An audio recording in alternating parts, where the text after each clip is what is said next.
In 2010, I lost my dad, and I was very close to him. I became very withdrawn.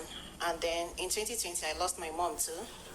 And life was just like very, very, I was like, what's the point of living? You know, when somebody that has always been there for you, praying for you is no more. Like, I was like abandoned in front of a war front or something. Like, bullets can hit me at any time. So I was so angry with God, I stopped going to church or anything about God. So in 2021, a friend of mine, my best friend actually, Chioma, she kept sending me the link to NSPPD, and I just told her she should stop sending me that. When others send me that link, I block them. But with Chioma, because she's my best friend, you know, there are some kind of friends that are like bones stuck in your throat. You can't block them, you can't wish them away. So I just left her. She kept sending me the link until one day I just clicked it, and then from that day till now, I got stuck with NSPPD. I've not missed a day. I'm always on the altar praying. And then the first time I came to Streams of Joy Abuja, Papa prayed for us. He was like, give me 3 months of your time. If nothing happens, walk away. And I laughed. I'm like, he doesn't understand. Some of us, no be miracle, carry us come. Like, it's just the fact that we found our way back to God. So I wasn't here just for the miracle. But as time went on, because I was alone, I realized I needed a change in my career, because where I was working before, I've been working for more than 8 years. As a graduate, earning less than 100,000. I was just stagnated there, like no movement. I attend interviews, all sorts, and every time it's always, you nearly got it, you came second, sorry, just that kind of words, and it was so painful. So this year, I said, I can't take it anymore. Like, it's either this year or this year. Something must change in my life. So for the first time in my life, I joined the January fasting, 21 days, 6 to 6, for the first time in my life. I'm on the devil shock. For mid-year fasting, 14 days, 6 to 6, devil mother-in-law shock, like that. This babe, I'm not saying that I was so serious, like this year something must change.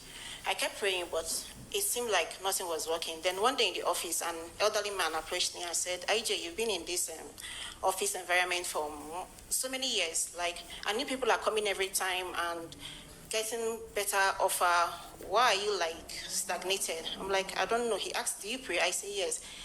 And I even fast. He said, okay, that when prayers and fastings like this, when I don't see results, then it's time to switch to mercy. So I'm like, on the altar I belong, that's every Wednesdays are mercy days. He said, no, that I should drop every other prayer point and then just keep asking for mercy. That's all. I said, okay, I'm ready for God. Then I called my church sister, Nancy. She has always been there for me. We've cried together, always consoled me. So I told her what the man said. She said, okay. Before I could say Jack, she sent me over 50 mercy verses from the Bible. She sent it to me.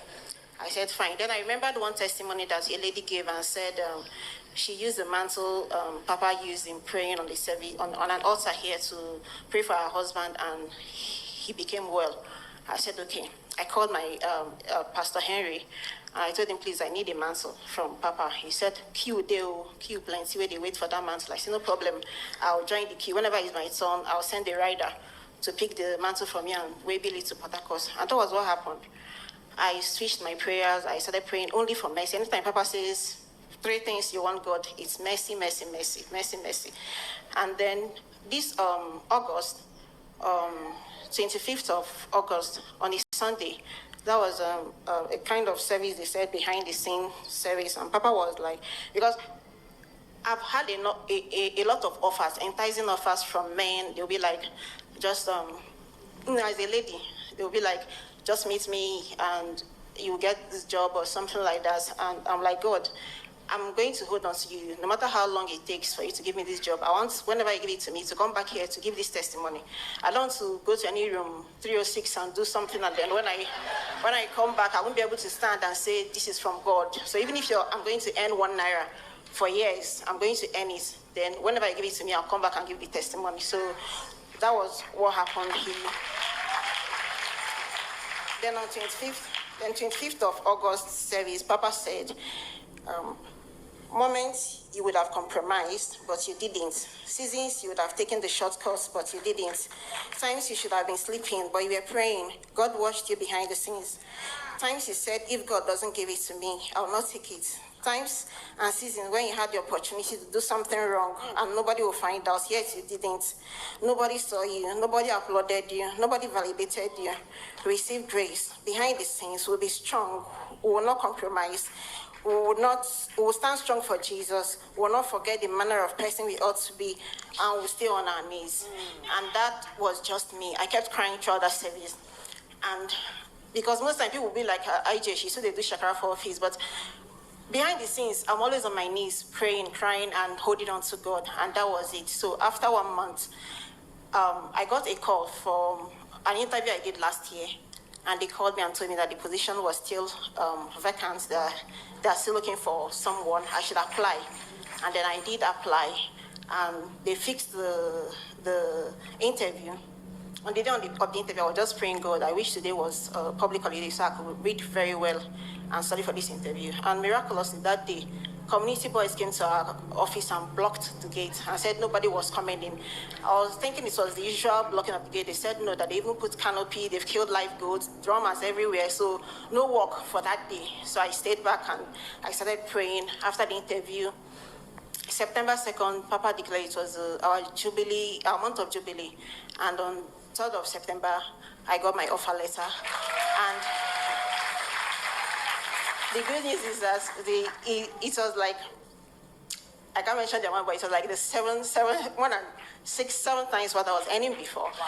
And during my prayer, I told God that if you give me this job, I'm going to come back here and drop my first seed on this altar. And that is what I've come to do.